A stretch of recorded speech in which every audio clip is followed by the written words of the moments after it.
everyone. I'm the Nefarious Reader, your host, and on my channel we read deliciously. So, it's the new year, and I thought to do one of those videos I've seen recently, or semi-recently, which is 24 books for 2024.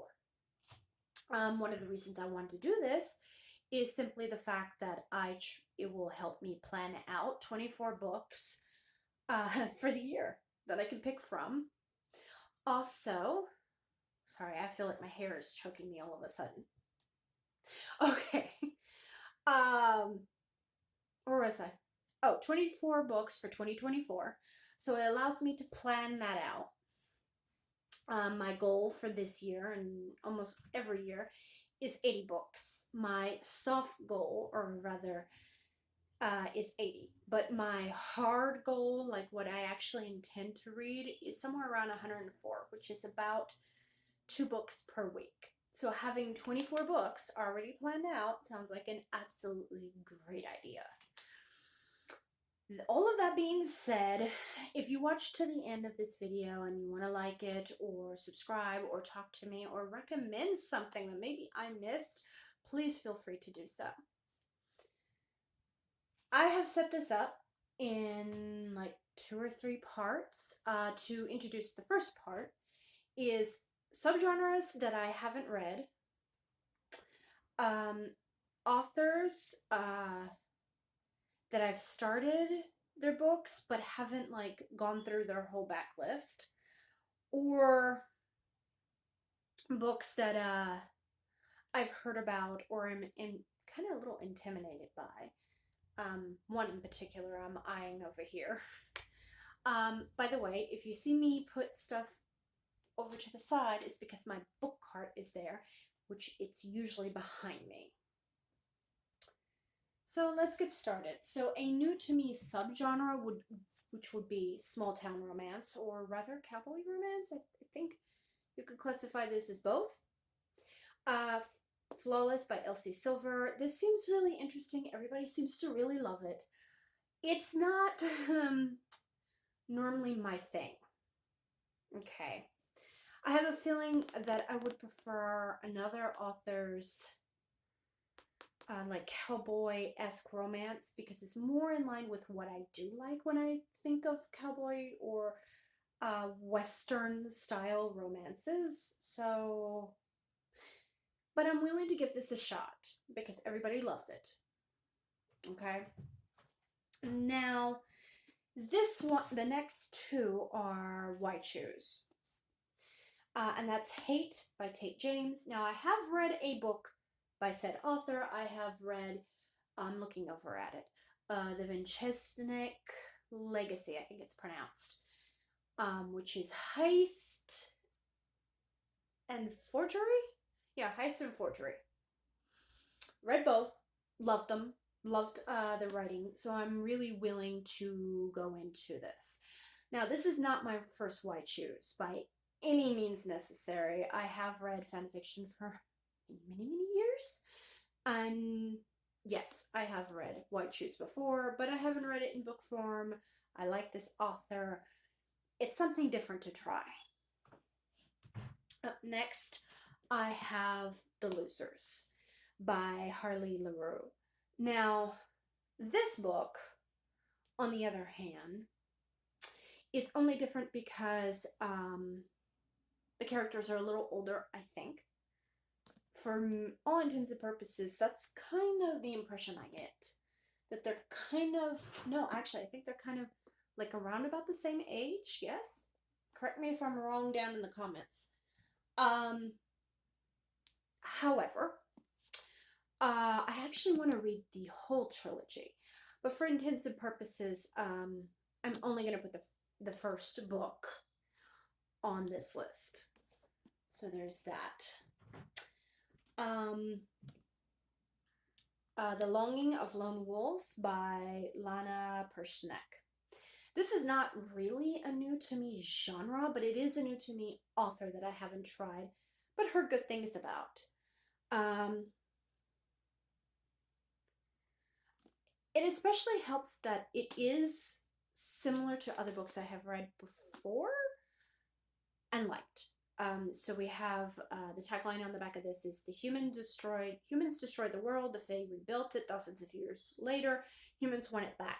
It's essentially a dystopian-esque story, and I have read many of those and enjoyed most of the ones I've read.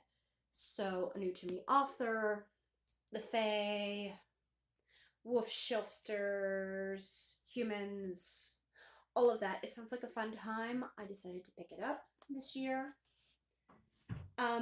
Speaking of soulmate romances, The Broken Bonds by J. Bree. Let me tell you of a really fabulous fanfic. No. If you really want the comments on that, we'll discuss that later. But I love the soulmate trope. I love any version I've ever read of it. Now, this copy is destroyed, as you can see. I bought it used because I really don't know. I've heard things about this. I've heard that this is not very good. I've heard it's also very addicting. So, but I'm willing to try it because I love the soulmate trope. But this is a new to me author. All right.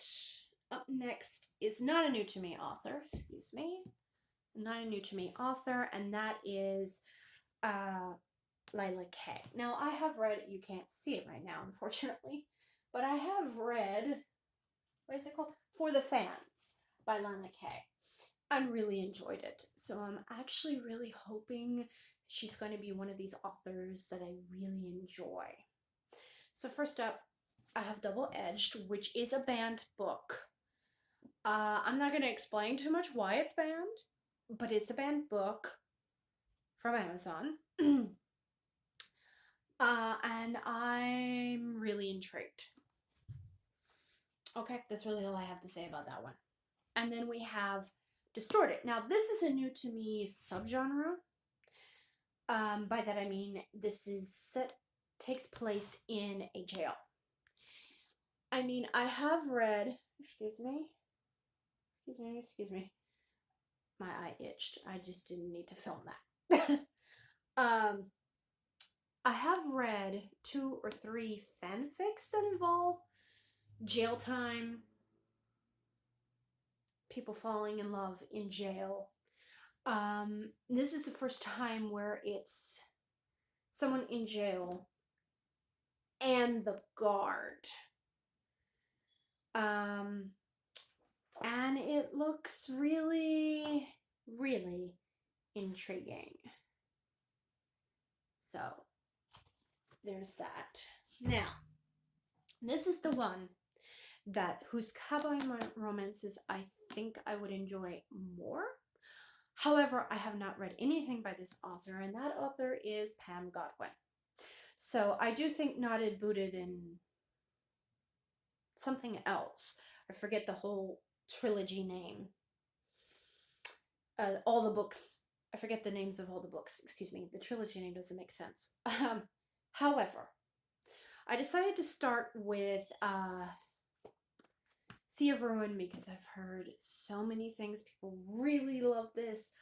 Also, it's a pirate romance. It's not something I normally would gravitate to. So, there's that. Let's try that one. Up next is a set that my lovely mother got me for Christmas. In that, we have The Pucking Wrong Number by C.R. Jane. I heard there's some really questionable things with a tattoo. And it sounds really fun. So I can't wait to get to that one. Yes, my mother did purchase that for me for Christmas, or rather 3 Kings Day. Then we have Alliance, the second Alliance. No, it's King, the second book in the Alliance trilogy by S.J. Tilley. As you can see, I'm currently in the middle of, and you have to peep my bookmark, but shh. I love it. Anyways, I'm currently in the middle of it. This is filmed on the December 31st, so I'll probably finish it tomorrow on the 1st, and you should be seeing this anywhere between the 1st through the 3rd of January of 2024. But that's King by S.J. Tilly, and I'm going to be really excited for it. And then she also got me, which I'm really grateful for, is Between Life and Death by Jacqueline Knott. This just sounds really interesting. I actually found this because of the book box. I had no interest in buying the book box, but I was interested in the book. So I started it. Here's the thing, guys. If I'm requesting books for my wish list for my relatives or for anyone actually, everything I put on the wish list has been, how do I put this? Like, I've read the first chapter, I've read the reviews. I don't just willy-nilly give people like a random list.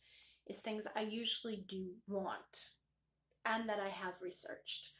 But right there, the gods are watching. I love that trope. I'm sorry. And this is a fantasy romance. Not typically my thing, but again, I want to try more subgenres to really know how I feel. Now, these are books that have been on my TBR for a while. And I really need to get to them. So, let's get started. First up, I have Hydrus. I've read the first book. I remember liking it. This is about a coven of witches and their fated mates, essentially. And as far as I remember, this is also pretty dark, so that's going to be really interesting. Up next is Darcy Coates' The Twisted Dead. I bought this of all places at a Walmart. I've read the first 2 books. I love Darcy Coates. I don't know why I am waiting to read this, so it needs to happen. This I've had for a few years already. Maybe a year and a half total, but that's Corrupt by Penelope Douglas. It's getting new covers. I thankfully have all the old covers, but not the novellas, and I'm not really interested in getting the novellas unless you guys say something like I really need to snap up the novellas before they're gone. They're getting all new covers, and thank God I have the whole series, but I haven't even started it. And I really need to. And, decide once and for all if I need this in my life. Probably will, but I need to actually read it. And another one that I've held on to for, I think I bought this in 2021. Phantom by Greer River. Haven't even really tried it. What I mean by that is, yes, when I first purchased this, I did read the first 2 chapters. I always try to do that to give a good feel for the language and if I'm going to like the writing style and so on and so forth. But since then, it has essentially sat on a shelf, and I need to read it once and for all to know if this needs to be kept or if this needs to be booted. So, there's that. Now, this next set is all sequels. I've already started the books, liked the books, want to continue with the sequel.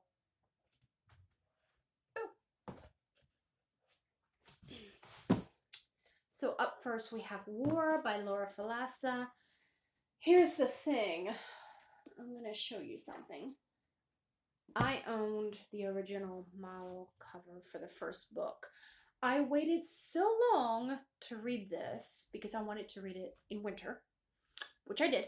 I read it last year because this is now 2024. I read it in 2023, and I had it since 2022, meaning I could have purchased all the model covers. I will not be doing that going forward, waiting so long to try a book that I think I'm actually going to like, because I don't think I can put it back. Oh no. Oh, let me put it over here. Because I want to like enjoy myself. I think it needs a specific time or era of life to read it, and then I end up missing out. So, but all things said, I really enjoyed Pestilence and I can't wait to get to War. So I guess I'm just going to put these over here with this. Now, I read at the end of last year the first two books in this trilogy, and that is the Half-Blood Prince trilogy. This is the last book, King's Rising. The first book ended on a cliffhanger. The second book ended on a cliffhanger. Hopefully this doesn't end on a cliffhanger. I don't think it does. However, here's the thing. I have a little something to confess with this one. This one is good, but I've actually read fanfiction that is better than this. So unless I liked it enough to, of course, continue. If it was under 3 stars or 3-star read, I wouldn't have continued. So, with that being understood, if this doesn't change my mind, in other words, if this doesn't blow the first 2 out of the water, this will be then sold on. Because I don't have the shelf space for good but kind of mediocre reads. It's good enough to finish. I'm really interested in finishing it. I just don't think it's something I want to keep. My mind could be changed later. I don't know. But this one, oh my god, I had so much fun with the first book. And that is, the sequel is A Soul to Heal. I've read A Soul to Keep, fell in love with it. It was a 5-star read. We meet this character who doesn't have a name yet in the first book. And he was so damn sweet. So sweet. He was trying so hard. And I actually cannot wait to read this book. I'm like chomping at the bit to get through some of my TBR so I can get to it. Oh my god, so good. If you have not yet read the Deathwalker series or tried it, I highly suggest you do so. Book 2 in the River of Rain duet. The title of this book has changed. So the first book is, give me a second. There it is, Follow the River. And this book is After Rain Falls by C.E. Ritchie. I liked the first one. I think reading the second one will like cement in my mind if this is something that I want to keep. Again, these are series, so like it could go anywhere. I'm like, oh my god, I'm finished. No, I have a whole stack over here. Alright, should I do the fantasy, which is not my favorite genre? Well, that's not true. It's just a genre that I read very little in, and they have to be really high quality. I think that how do I put this? Because there's such a time commitment, fantasy, they really have to be really good and like grab me almost immediately and make me want to read every book that the author has written. So I'm a little fussy when it comes to this. Alright. I think we should start with fantasy because there's 3 books and only 2 horror. Yes, I realized I had another horror earlier, but that was part of a different set of books. Alright, first up we have Divine Rivals by, oh my god, one is floppy, so it's, giving me trouble. Divine Rivals by Rebecca Ross. Again, I heard so many good things about this that I think I need to pick this up. Now, as far as I know, this is, okay, let me put these down. Give me a second. Oh shit. I think this is an Episcopary novel, which is not my favorite. It has, in fact, been my least favorite style of writing a novel or reading it. I don't care. I can get fine with text messages and stuff like that, and like Facebook posts and stuff like that, but like letters, ugh. Um, Mind you, one of the most famous Episcopary novels to my mind, which was The Tenant of Whitefell Hall, is really, really good. I just hate that it's novels. I'll never reread that novel, even though it's really good. Feminist fiction. I will probably never reread that book because it's a book with letters, made up of letters. It slogs, and mind you, it's a classic, and if I say it slogs, it really slogs. However, I've heard Divine Rivals. I have been interested in Rebecca Ross. I do actually own another book by her, but I'll be honest, I've tried twice so far to get into that novel, and I'm of the mind if I try twice, but there's nothing wrong with the novel, like I don't immediately hate the characters or the writing, or there's nothing else objectable, is probably my mood, because I'm a huge mood reader, which means that I'm just not in the mood for that novel. So until I am, it's just gonna have to wait, which is a shame because it's basically like modern day fairy tales, and I love that. And especially because it's Welsh mythology. Yeah, they say that she didn't get it quite right, but like, you know how little people talk about Welsh mythology outside of King Arthur? Yeah. I guess I put that there. Don't fall. Here's some more fantasy. Anyways, I'm kind of excited for that one. We'll see. Let's go with this one first because it's huge and heavy. M.A. Carrick, I guess? Carrick? Carrick sounds much better. Mask of Mirrors. I mean, it's about a con artist in a city, and she's trying to trick a noble home into securing her fortune, and a masquerade. Yeah, all of that sounds really good, and I did start this at some point. I almost always do. And it sounded really interesting. It started really well. I'm like, where do I put this? Okay, I guess I just put this on top of that. Oh boy. I'm like terrified of anything falling. All right, let's wrap this up so I can put these up. Serpents and the Wing of Night by Carissa Broadbent. I waited until it was mass published because I'll be honest, the indie publishing didn't really impress me.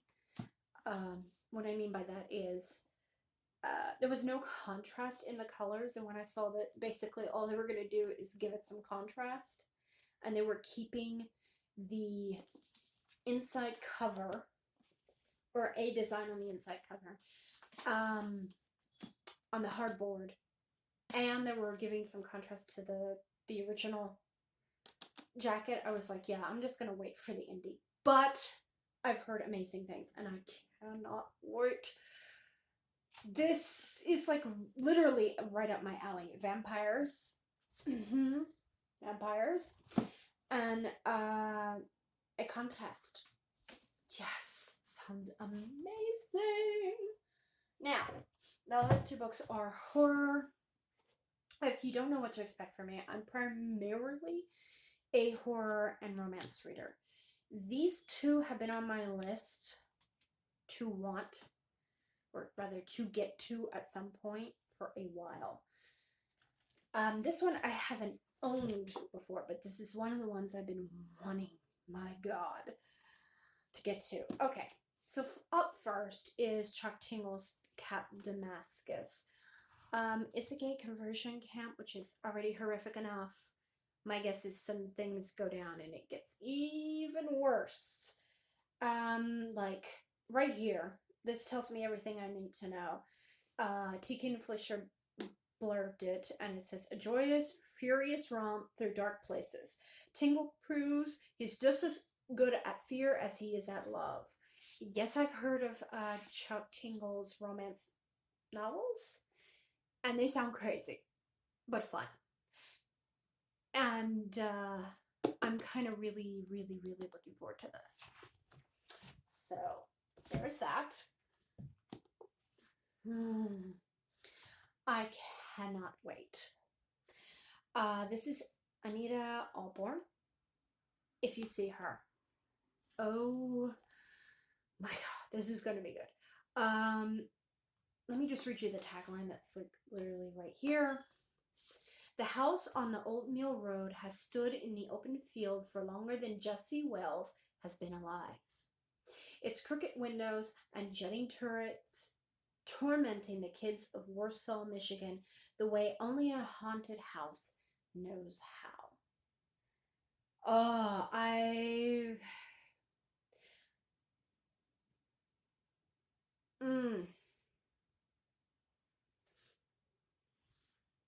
yeah, it's gonna be really good, and I cannot wait to read this because I do love Anita Alborn. She's one of my favorite horror authors. I have also read Brother Seed, Dark Across the Bay, and Palmetto, also all by this author. And my favorite so far has been Seed. I didn't like Dark Across the Bay. I think it would make an excellent movie, but I saw the twist coming, unfortunately. Brother also saw the twist coming because my mind just works that way. So it wasn't a surprise or anything, and I think if I hadn't expected, I probably would have liked this more. But I still really love them. The writing is unmatched. It is good. If you take anything from this whole 24 for 2024 and you're interested in horror, read her. Like, cannot recommend enough. All of that said, I see you guys, and if you have finished the video, drop me a haunted house emoji or a house emoji. Either one works, or a ghost. And I'll see you next time. And until then, remember, read deliciously. Please tell me that was still working. Okay.